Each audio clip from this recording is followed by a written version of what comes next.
welcome to the Chamber Podcast. Today we have with us Stephanie Teubner from Blue Credit Union. So welcome. Thank you. And we want to talk about several things today, Okay. but I think the first thing is, so when I first came to Cheyenne, actually you were the first chairman for me Yes, I at the Chamber of was. Yeah. Commerce. You guys can all thank her, or else blame it on her, depending on where you're at, and that's fine. But when I first got to Cheyenne, you were Warren Federal Credit Union, We were. Yep. right? Yep. And really just in Cheyenne, and I think at that time, first visions of growing Blue into something else. So talk a little bit about that journey, because you have the Blue Foundation and your big activity center, and you got locations in Colorado. So talk about how all that came about, and maybe a little bit about your roots, because Warren Federal Credit Union, you were set up for the military base, I Yes. assume, at some point. Yes. Actually, and we still are. So that is our roots that we started as F.E. Warren Air Force Base Credit Union. And then, over the years, just with the growth of the credit union, the growth of the community, we tried to embrace more of the community, expand our membership, allow more people to join over the years. When I started at the credit union, there were two locations in Cheyenne. There was one on the Air Force Base, which is still there, and then on 7th Avenue over here by the airport were our two locations. And then just from there, we've expanded. And initially, we just tried to expand into Cheyenne to serve more people. And as we started to do our own research, which we've used a lot of your data over the years, actually, some of the workforce studies. But what we realized about the credit union is how many people we were serving that weren't just in Cheyenne. Being an Air Force credit union, right?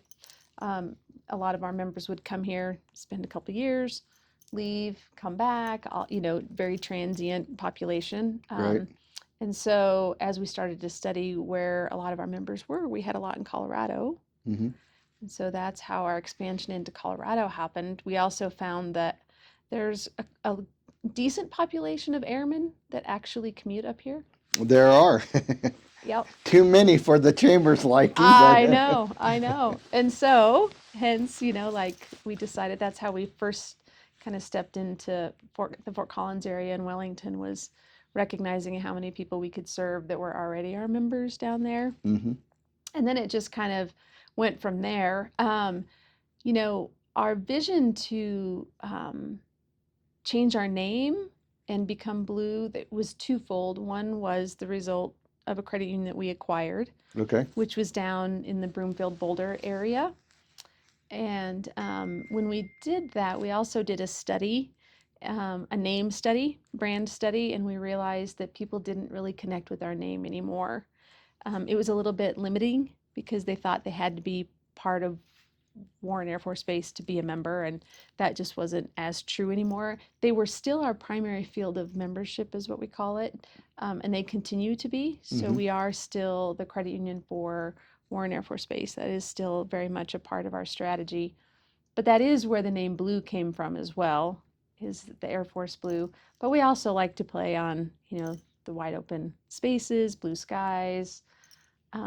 So that was part of it as well. I guess I never knew the story about the blue thing. Yes, right? So, yes, that is where it came from. We also, the credit union that we acquired was a credit union for municipalities. So it also was fitting that Blue, they served law enforcement and those kinds of things. And so we're like, okay, well, it's very fitting. It was also Colorado, which they also have a lot of blue skies as well. And so it just seemed fitting to pick Blue. And so that is where the name came from. Right. So, if you think back there 20 years, how many members did you have in the credit union whenever you started? Oh, geez. Probably at the time. Well, wow. When I started, we won't quote you on the number. I know, about 25,000. Okay. And we're about 170,000 now. So you've come a long way.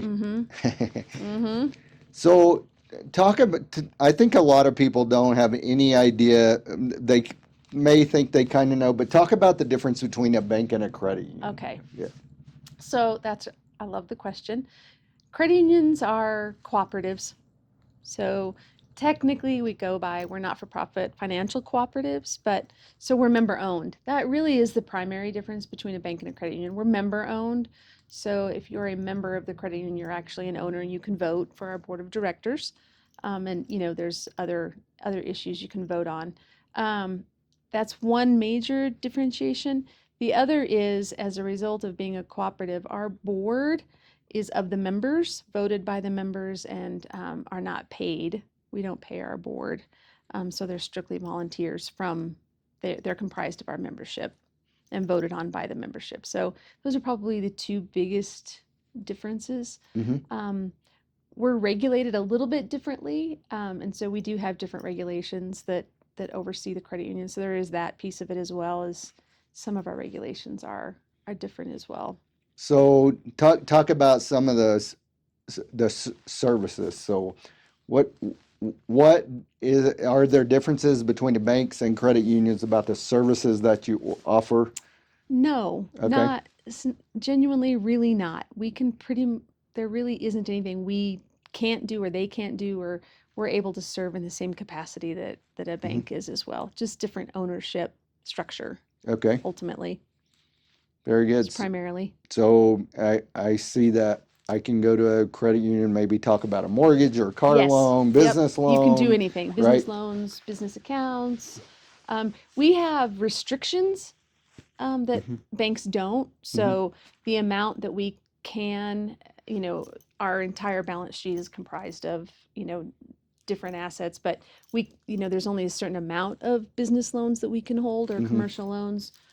Banks don't have those restrictions. So there's some of that, but we can do everything that a bank can do. Yeah, from my perspective, there's good reasons for both of you, right? And Yep. there's situations, Yep. excuse me, that we need both of you in the world, and we need to be successful. Yep. So that's pretty cool that you from Wyoming, I am born and raised right here in Cheyenne. right? Yeah. And Yes.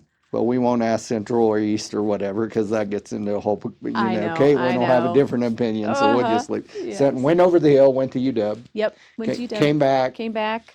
I did the whole have to leave for a little while, so I was gone from Cheyenne for about 10 years and then came back. So in 2000, came back in 2000. So let's switch gears a little bit and talk about, we're going to talk about just like economy, workforce, that kind of thing, things you see as drivers in the community, right? I think everybody's ready to talk about anything else but an election, right? But elections do have economic consequences, and there'll always be change. I don't care whether it's Republican to Democrat or Democrat to Republican, or just reshuffling the deck of the same party. There's always some changes, right? Yeah. But as you've looked in Cheyenne, since you've been at Blue, what have you seen as the economic drivers that you think are going to continue with us as we move into the future? What changes have you seen? What do you, when you wake up in the morning and you show up, what are you worried about, and what are you hopeful for, right? Right. It's because I've been fortunate to be there as long as I have. I've been through some interesting economic cycles. So I became CEO in 2005, and then in 2008 we had, the major collapse. And then since then, the tremendously low interest rates, right? Right. So, which is a great time to be a financial institution. That's when you can grow. Consumers benefit from that. Financial institutions benefit from that because consumers are benefiting from that. So when rates started to go back up, and especially at the rapid pace that they did, was, as you know, never before in our history has interest rates risen so quickly. Right. And that put a tremendous amount of pressure on financial institutions. And it was a time of contraction, I believe, in our industry. You also had stimulus that came with that, which also was unprecedented. And so, we had a tremendous influx of deposits that come into the financial institutions, but then turned around and went back out. So it just was really, so much uncertainty. Now we're back there, right? Rates went down just a little bit. Today, the Fed is meeting again today. They anticipate another decrease and additional decreases into next year, which also, I believe, I mean, the intent is to stimulate the economy, right? Right. I mean, that's what they're trying to do. And I think it's working. I think now that we're over the election for us, and I just think for the economy in general, the uncertainty is what creates difficulty. So just not knowing what's going to happen or what, who's going to lead just puts so much uncertainty on the system that now that we know, I think we can put ourselves in a position of like, okay, now we know what we're going to get. We can anticipate policy, and then you're better able to plan around that. But you know what? About 18 months now of just tremendous uncertainty has been really difficult for us. And so for me, it's just, I think growth is important. So we always talk about that, it's the inevitable, right? You have to grow. You have to grow to survive. And I believe that in any economy, in any community. It's not just financial institutions. I just think it's what we have to do. We have to see. So I think the work that you do and the work that Cheyenne is doing just through so many entities is like, we have to grow. Growth is not bad. It's the kind of growth. And That's I know correct. that's what you focus on Right. a lot, is what kind of growth should Cheyenne, or Wyoming for that matter, look for? I think Cheyenne's got that figured out a lot better than the rest of the state, right? If you look at the numbers, Cheyenne has done exceptionally well on a number of fronts. I agree. Right? I mean, I work with Betsy at Leeds a lot. I work with Dominic at Visit Cheyenne, and we've got a plan, right? And we go after that plan pretty aggressively.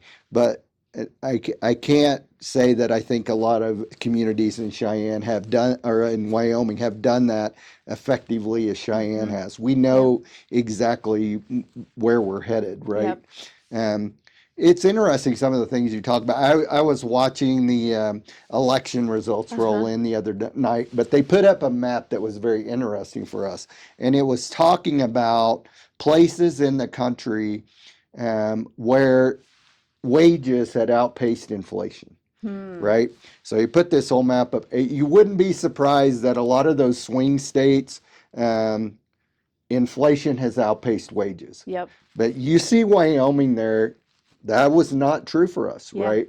So although our prices have gone up a lot, our wages have kept up with that. So we have been in a pretty grand place when there has been as much expansion and growth as has happened in this region, that our people are still able to buy new cars, buy houses, expand businesses.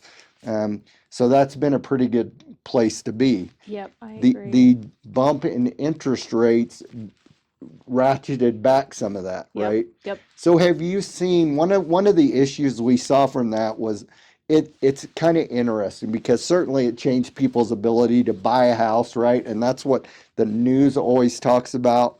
But if I'm a guy building houses, right? Have you seen that?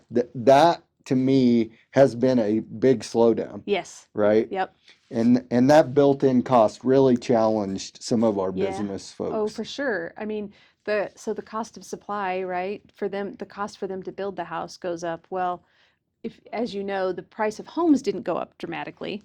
It's pretty stable in Wyoming, or well, in Cheyenne, I should say. For the most part, it's pretty stable. So their costs go up. Well, now they're not able to earn the same margin that they were. So, they hunker down. Plus, it costs them more to borrow too, right? So, I mean, builders typically you go out and build borrow. a couple $1 million worth of houses, you probably borrow a little money. You borrow a little money to do it, and it costs you more to borrow. It costs more for your supplies. And now you're like, ooh, okay, I can't charge a lot more from a home, to sell it. So now your margin's less. And so they're like, you know what? So does it make it worth it? Do I wait? And I do think that's what's happened. I think there's some pent up demand. I believe we're going to see a little bit of softening because of that, which is okay, which is good. It's interesting too that we have, so I think we're kind of switching gears here, but housing is pretty interesting topic in Cheyenne, right? So Um, Back in 2015, the chamber did a major project with with a lot of partners from Cheyenne, but it was for Cheyenne, and we did complete drill down into all of our workforce, um, business, where our Mm-hmm. money was coming from, what our challenges were, and at that time, housing popped up as a major problem for us. Yep. Right, we were Yep. about 5,000 units underwater, and it was causing us problems. But builders did respond to that, Mm-hmm. right? Yep. They built over 5,000 units between then and now, Yep. right? So our housing challenges, I think, are changing. So what do you see as the biggest housing challenges for Cheyenne and this region, right? We are not Colorado. disconnected from the Front Range as much No. as we like to say we No. are. There's a state line right there, but people No. don't see it. Governments do, and I get that. We'll help them with that. Yeah. But And housing's very similar in, yeah, in the two states.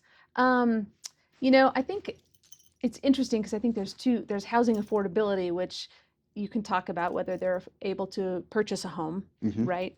And then you can talk about what, rent and affordability from that perspective. And I think, I do think I'd be interested to hear your perspective, but I think it's expensive to rent here.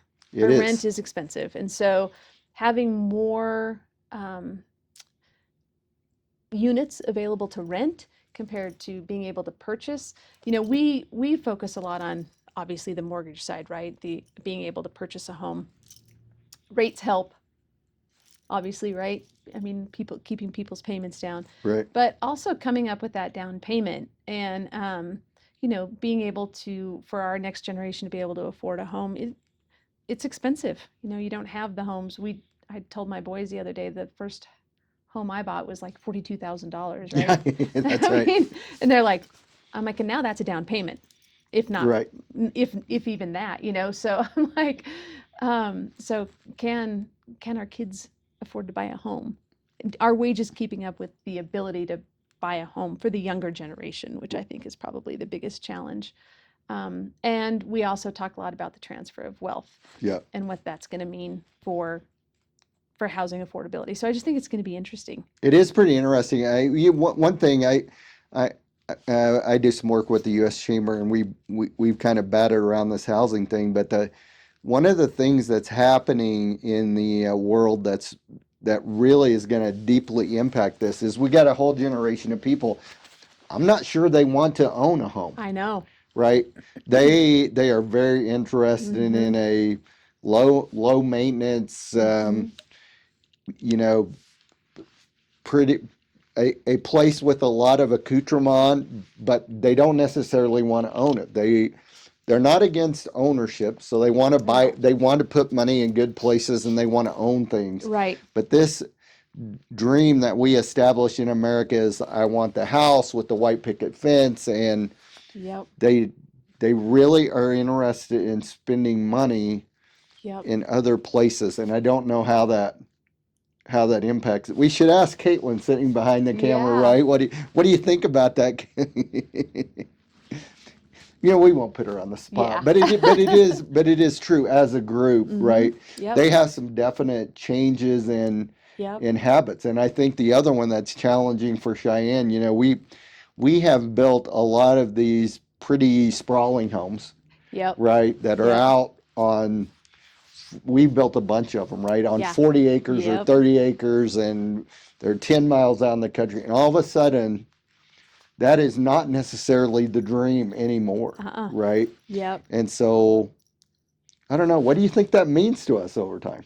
Oh, well, I've always wondered about Cheyenne and, watching Sweetgrass and the development and the development north and the restrictions of developing north. And I've always thought about, well, where do we expand? We see expanding east, but to your point, it's all sort of this sprawling expansion.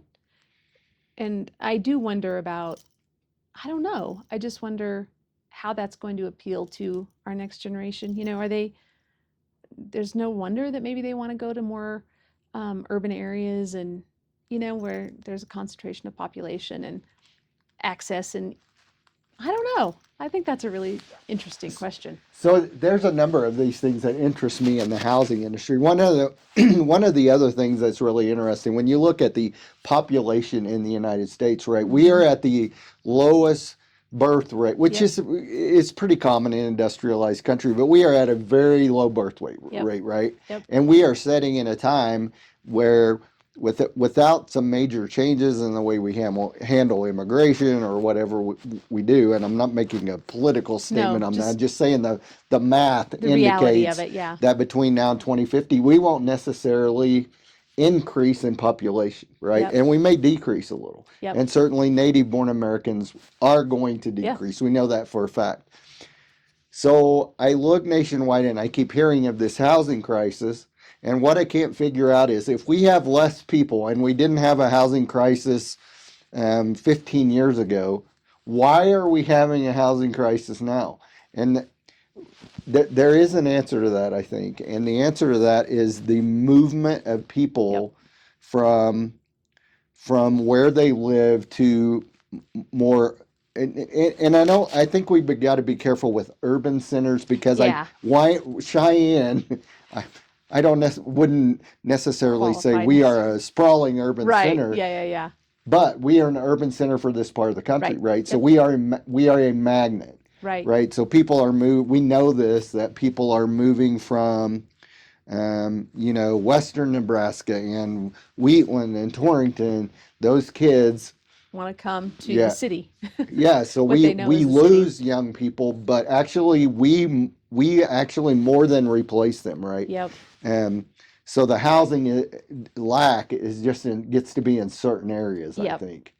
Right. So, but that kind of switches gears for us. Workforce has been a major challenge all across the nation. It's hard to grow businesses without workforce. And yet we got businesses that are wanting to grow. So I'll just ask you on a personal level, Blue has how many employees do you have? 400. So you got 400 employees. So what do you find the workforce market to be like? So that is the $1 million question. It's not necessarily the lack of it. It's the changing workforce that we are finding to be the biggest challenge. So, the hot topic of remote work. Right. Do you support it? Do you not support it? How do you support it? Do you do hybrid? Do you do, flexible work arrangements? Do you, and we're finding that to be very challenging. You've got a competition. When I say competition, you have your traditionalists, you have your traditional employees, a little bit of an older generation, and then you have your younger generation who has a different expectation of what the workforce looks like. You have people that have adapted to this idea of working from home or having all the flexibility because of the COVID environment. That's a huge challenge for us, is how do you be nimble enough, but yet also accomplish what you need to accomplish and keep the culture that you're trying to create. And it's been really hard. So I will tell you, everything you just said puts commercial real estate in urban centers and in communities across this country a high risk proposition, right? So we even hear, these are from bigger towns, but I hear chambers talking about, we're going to turn our office buildings into housing, right? The interesting thing is now there's a number of trends for business bringing people back to work. I think the most fascinating thing with this remote work from the pandemic, none of us were set up for it, right? No. We used Zoom once in a while, and then all of a sudden we need 1,000 people on Zoom. How do we do that? We didn't even know how, right? And now it's like 10 times every day. So some of that has definitely changed forever, right? But a general at Global Strike Command, his name was General Ray. I liked him a lot. He was a very he was a very thinking individual, right? He's very cerebral in his approach to things. So when the pandemic hit and he was going to have to leave people at home, he immediately went to his folks and said, okay, I want a complete breakdown of the effectiveness and efficiency of people and what this means to us. So, he couldn't send everybody home. You have to be at the missile field, right? Right. But at Global Strike, he got a pretty large administrative and people, so he sent everybody home he could. Okay. But his results were very interesting because I think when I talked to him about it, we thought there would be a pretty clear answer. This works or it doesn't work. Right? Mm-hmm. The answer was neither of those. Yep, somewhere in the middle. So yeah. So what he did find out is that he had some jobs. Yep. That it was awesome that people worked at home. Yep. Right? And that it works. And it worked. And they were just as effective. Actually, they got a little more effective and a little more efficient working from home. Yep. He had another group of jobs that it was absolutely a failure. Yep. Right? So then he went further with this because he started looking at, okay, and I think by that time, then everybody started getting on this train. Okay, is this because we have older employees that, or is this an education thing? Mm-hmm. And it really didn't matter on that end. Yeah. Right? So it was really more related to the job. And I get itself. it, that's just one thing, but I think it's true though. I think that's true, right? There are some jobs that are very, yep, they kind of lend themselves to this, and some people that, some jobs that are just very difficult to do from home. To do from home. Yep. And I think businesses all across the nation are struggling with this deeply, even a couple of years after the pandemic. Yeah. They don't know which approach to take. Mm-mm. But we even have a hybrid of that here at the chamber. We have one employee who's in college at Oregon State, and she has worked remote for 2 years, and it works. And it works, but it's challenging too, right? Because you can't just run in there and say, we need to get this done today. Or just some of it's the socialization too, and we find that employees, they do at times feel left out, and I don't know that it's the left out, but it's the accidental interactions that you have in an office. You're walking to the bathroom and you bump into someone and you have a conversation and talk, and you don't have that when you're working from home. And so I think it can make people feel a little disconnected, and so then you really have to create systems that are intentional, right, about connecting people, and that can be challenging too. But I agree. I think we're somewhere in the middle. We've got lots of people that work from home. We have a lot of people that want to work from the office too. So I think it's just, some people really enjoy that social interaction. They need it. We found a lot of people just wanted to get out of their house. Like, I think COVID did that to some people. They're like, okay, I don't want to be locked up in my house. I want to go to work. I think you kind of have a blend of, some of it's just personality, but right. Yeah. So from the credit union, your wagon is very tied to economy of the communities that you serve in, right? Yep. And the Front Range has had a pretty good run, right? I mean, in Cheyenne, and from our standpoint, I mean, Cheyenne leads with Betsy. They have been able to do some great work with data centers and kind of this tech end, and that's yielded big results. We've been able to grow Warren Air Force Base beyond what I ever dreamed that we could grow, and we've got this huge missile system getting ready to be put in. So we've just been rolling and rolling and rolling down the road and growing, and things have just kind of worked. But looking forward, what is your fear for us? For Cheyenne? Mm-hmm.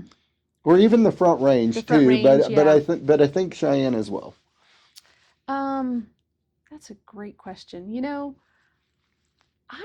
Here's not a worry. I think you asked kind of at the beginning of the conversation about, what challenges or what has motivated Blue. One of the things we're dealing a lot with, and I think it's going to continue to just really propel organizations in different directions, is AI. Mm-hmm.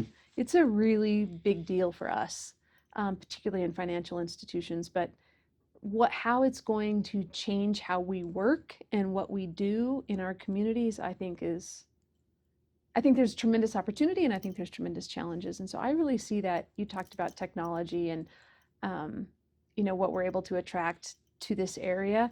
I think there's some pretty incredible opportunity, and I think there's some pretty incredible challenges that come with it, and how quickly can we pivot what we do and how we do it to keep up. honestly, I really think that's a challenge.